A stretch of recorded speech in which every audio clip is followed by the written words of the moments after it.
how can I be here for myself? How can I have conversations with myself? And how can I just bring these aspects of me where I know that I'm not truly honoring myself, bring them out of the shadows, have that awareness, because from that place of awareness, we can then start to see, okay, I have a choice here. What can I do? Hey, I'm Tanya Wilkinson, and this is Death on the Daily, bringing the conversation about death out of the shadows and into the mainstream. Because along with birth and change, if there's one thing that's going to happen to us all, then death is it. And we're going to explore how death actually shows up for us on the daily in a multitude of ways, and how when we allow ourselves to accept and to be with death, how it can teach us a whole heap about how to live this life well. All right, so tell me, how often do you move through this life feeling like you're not able to truly be yourself? Or how often do you find yourself in situations where you can't speak your truth, you can't express yourself, you can't, maybe like me, be a goofball as you love to be? How often do you subconsciously wear a mask that means that you conform, whether it's to a working environment and culture or to a friendship group? The sad reality for us humans is that for, I'd say, most of us, there's definitely times, maybe many times, where we are not able to be our authentic self. And in today's episode, I really wanted to root into the topic of authenticity because I feel so inspired after my chat with the amazing, the Queen of Sparkle, Carol Pike, because through her experience, and unfortunately through her going through her strokes and with the retrograde amnesia that she is now living with, that really shed all of the sort of the past versions of herself, societal conditioning and everything. And it was just that blank slate that she was given in order to just look at herself in the mirror afresh without all of those layers. And I feel really inspired by Carol because, you know, I know Carol personally, and I know she is someone who is just courageous in just how she speaks her truth, how she shows up authentically as her. And I really, really resonate with her work to help people to find deeper authenticity. It resonates with me as well because I'm a coach, and that's a lot of the stuff that I do on that side of my work. And if you haven't checked out that episode, I would say go and check it out because you will definitely get a lot of joy and a lot of inspiration from Carol and from her journey, which ultimately is really rooted in resilience and her getting through a really, really difficult time within which she ultimately had the death of every aspect of the past versions of herself. And this is where I want to root us in, is the death of our own inauthentic selves, aspects of ourselves that are no longer in alignment. How can we be conscious to them and to let them go? So firstly, let's talk about authenticity. It's a term that I think is bandied around a lot, but actually, I think one thing that I want to root us into is that actually where I am today in what is authentic to me may not be the case in a year. You know, along with birth and death, if there's one thing that is a consistent for all of us humans, it's change.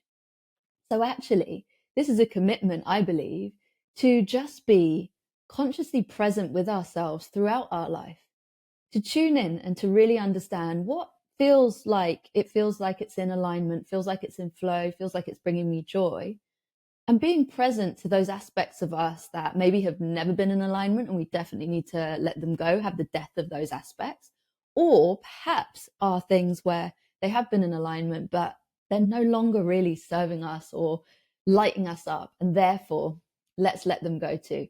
And so today's episode is really rooted in that death of those inauthentic parts of ourselves. And I want to be really sensitive to the topic of inauthentic self, because one thing that I will say is that when we get down to a lot of the reasons why we are inauthentic, for example, you know, when we are wearing a mask, be it at work or anywhere else, that can often be rooted in fear. It could be rooted in cultural expectations. It can be rooted in so much. So while it's inauthentic to the inner compass. I always picture my inner compass of values in my heart center.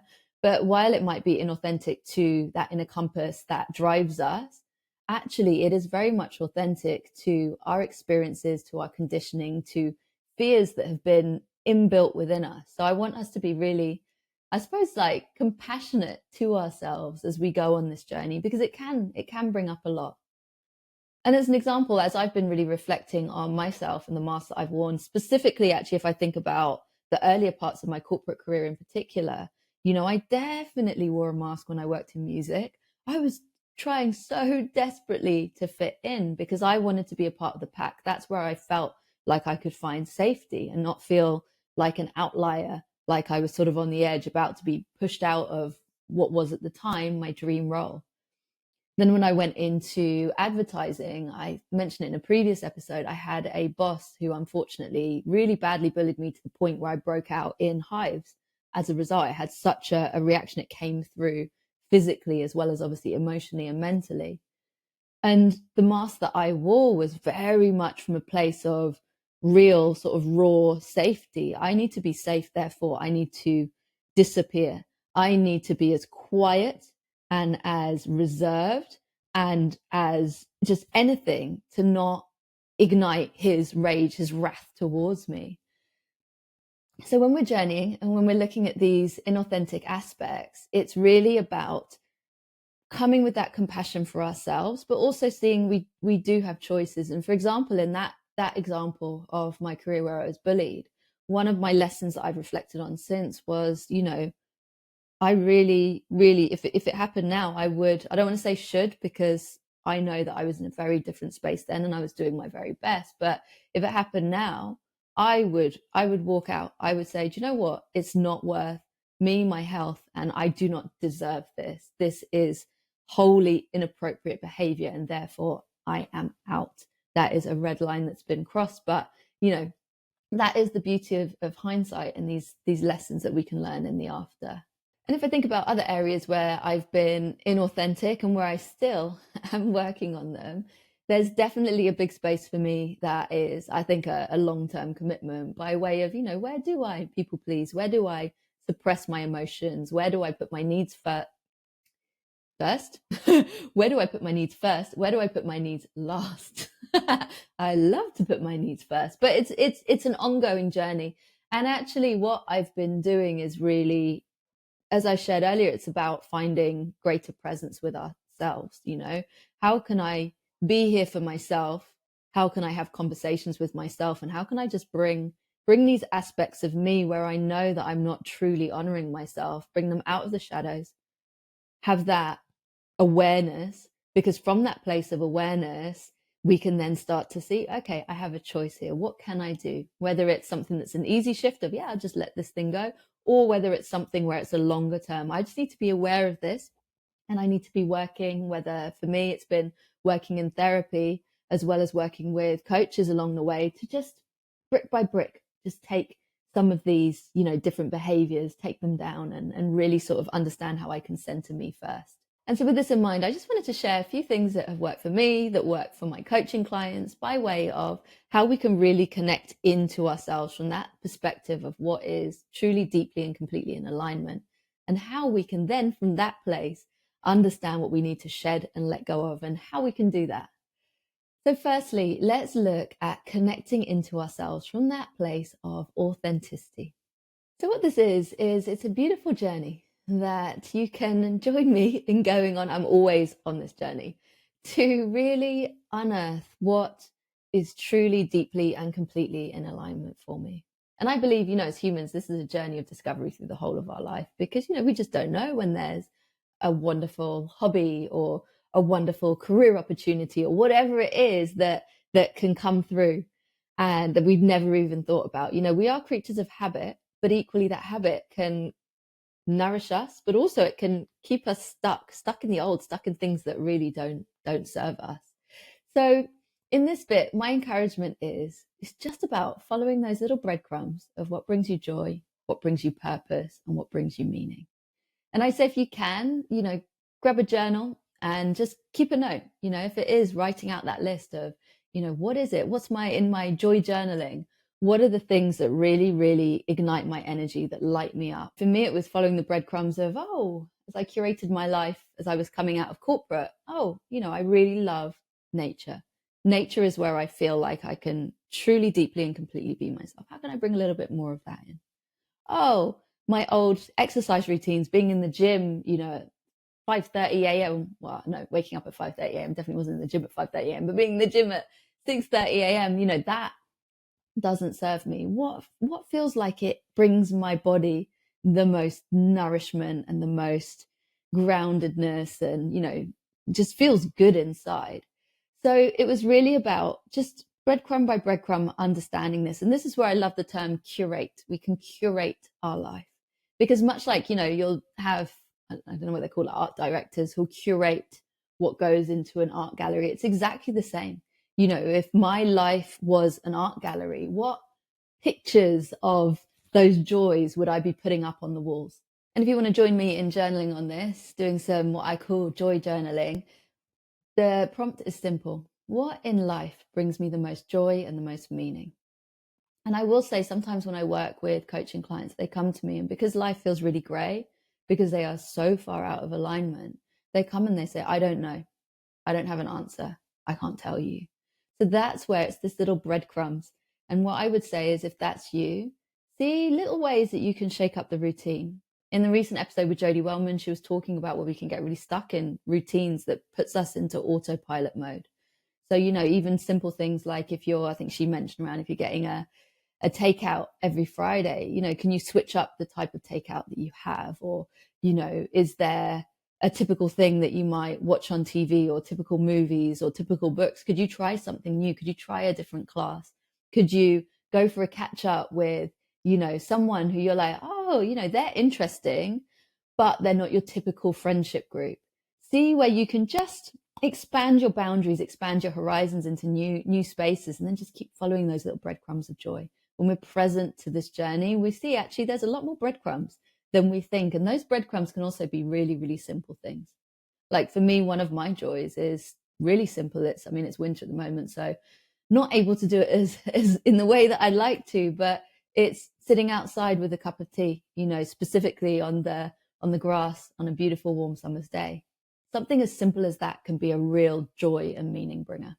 And then next up, we start to look at the shedding of aspects of us that are inauthentic.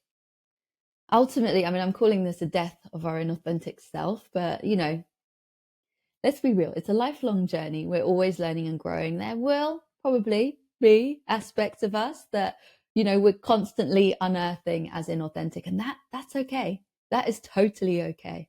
Ultimately, it's that lifelong journey of how can I become more aligned? I don't really think that there's ever an end destination here, because actually, as we grow and change, we have to leave space for us to say, okay, in that growth, there's also got to be that let go. Just like how the trees, they shed their leaves in order for the new leaves to come in.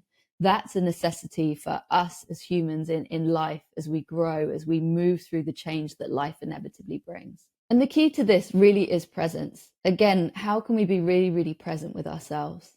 I think a lot about how often, I move through my life from a perspective of autopilot. In fact, I'd say, there were large chunks out of every single week throughout the whole of my corporate career where I was just on autopilot. And that was a coping mechanism, because a lot of it, in truth, felt tedious. I didn't want to be there. I wanted to get to the weekend. I wanted to get to the nearest holiday. So therefore, it's just like, okay, put myself on autopilot mode, just go through the motions and get the hell out of there, get home as quickly as possible. So presence is a real key one. And I'd say, if you notice that you feel really disconnected for large chunks of the day, look at those chunks and see what choices do I have? Even in working situations where you're not able to maybe switch your job, whether it's quickly or you feel like, that's going to be a longer term thing, if it happens at all, I come with heaps of compassion. Now, I will say, if you do feel like you're really out of alignment, look at how you can set that goal and go on that path. But in the immediate term, actually, how could you bring little bits of joy in? So if you love nature like I do, one thing actually that one of my clients who works in a really, really fast-paced environment, it's in central London, it's working for a big corporate brand that is just like moving at the speed of, as you know, I used to in Formula One, of a Formula One car.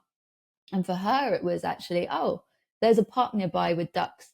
And I'm going to go and make sure that I can sit and just watch the ducks go by in each and every day. So there are these little moments of presence that we can bring in. And what these moments of presence do is they enable us to become aware of, where am I at right now? How am I really feeling? So, for example, for my client, that time on the park bench watching the ducks became a real moment of reflection that then helped to ignite the rest of her development journey and ultimately her journey into a completely different career path. And that really is the power of presence. And I'm compassionate to the fact that, in a job where you feel like it's boring, where you feel like you're going through the motions, it can probably be really difficult to bring yourself back into presence. But if you can, just for those little bits, to see and to ask yourself, what does feel in alignment, what feels out of alignment? And what could be really powerful here is that actually in us finding greater presence to ourselves, what we can really understand is maybe there are aspects where there's parts of our life that we've been on autopilot for, where actually they do bring us joy. So it happens quite a lot actually, where I work with people who are sort of managing teams, and they come and they say, as we're coaching, I'm not really feeling any aspect of this job. I think I want to leave. And I'm like, okay. So let's connect in. As they connect in, there's aspects where they say, actually, do you know what? I really, really enjoy the people side of things. I really enjoy my connection with people in my team. I enjoy the problem solving side of things. So we reconnect to those sides, as well as looking at the parts of us that just are not in alignment. So presence basically brings both out of the shadows. And what we want to do is, when we feel like there is inauthenticity there, when we feel like I'm in a job where I cannot be myself in this office, where we feel like I'm doing something that feels really out of alignment, I'm doing exercise, or I'm doing a hobby, or I'm working on a project, I'm working on something creative that felt right a year and a half ago, but it doesn't feel right in an alignment now. We want to bring awareness, and then we want to bring intention. Is this a let go? And if so, how can we let that go? What are the next steps in order to do that? So if you want to join me in journaling on those inauthentic parts of yourself, here's what you can ask yourself. When do I feel most drained or disconnected from myself? So just write down any aspects and bring a lot of compassion to this, because what I would say is that sometimes what this can bring up is friendships that we realize no longer serve us. They were wonderful at one point, but we've grown apart. It can bring up other relationships. It can bring up work situations. And with that, with some of the big let goes, there can be grief that comes through as well. And for me, in my own journey, I've mentioned this before on this podcast, I grieved when I left Formula One. It was my choice to leave the sport, but what I didn't anticipate was the fact that for 3 months after I left, I was really, really grieving it. It was the end of a career that in some ways, that point of reconnecting to that which does bring us joy, in some ways was bringing me joy, but in so many ways was really out of alignment. But there was still that loss. And that's why I really speak about this from that perspective of the death of parts of us. Some of them will be easier to let go, and some of them, they're going to really hit us here. But we need to stay sort of rooted in the fact that actually they do need to be let go of, because we have changed and we're different now. And so then the next step after you've reflected on that journal prompt is, what are the inspired action steps that I can take in order to let these go? And it really is about rooting into that intention, and then move forwards from there. It's a really, really powerful journey that we can go on to come deeper into alignment, even in the most simplest of things in life. Like I mentioned, those cups of herbal tea that we can prioritize. And so finally, if we're looking at the forwards path and sort of us being able to go on a lifelong journey of just understanding what is authentically aligned to us in each of our seasons of life, the key to this is that constantly checking in with yourself. How can you find presence, including presence with the difficult? A lot of this podcast is really rooted in that. How can we find presence with the difficult, with the frustrating, with stuff that maybe makes our blood boil, but that we've been suppressing? How can we bring that into the sunlight in order to see from there, okay, I see you now. I know I have a choice. What are my choices and what is the path that I can take? And so we complete today's episode with my note to self. And today's note to self is short and sweet. It is, I am who I am. I'm on a journey to deepen my understanding of who I am. And I will add, that is a lifelong journey. And crucially, I move through this journey with compassion and grace. So that completes this episode of Death on the Daily. Wherever you are in your journey, my encouragement is just simple.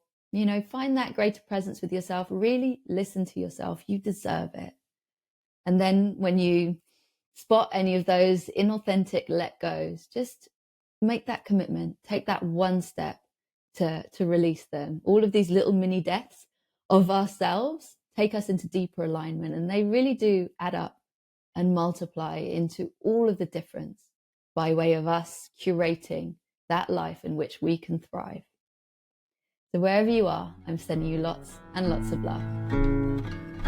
All of my gratitude to you for joining me for another Dead Conversation. Death on the Daily is edited by David Strutt. The music is Set Free by Katie Gray. And I am Tanya Wilkinson. And if you enjoyed this episode, I would be over the moon if you can rate, review, and subscribe. It really, really helps me to get the word out there. And if you want to say hi or to hear more about my work as a coach and death doula, including how I support my clients to navigate their death on the daily, then all of the ways that you can connect with me are in the show notes. I'll be back soon with some more Dead Conversations. And in the meantime, take good care of yourself and others.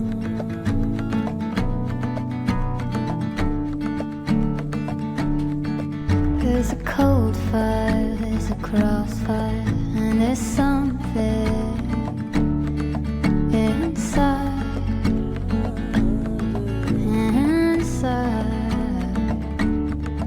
and we'll never, never make it, and we'll never, never break.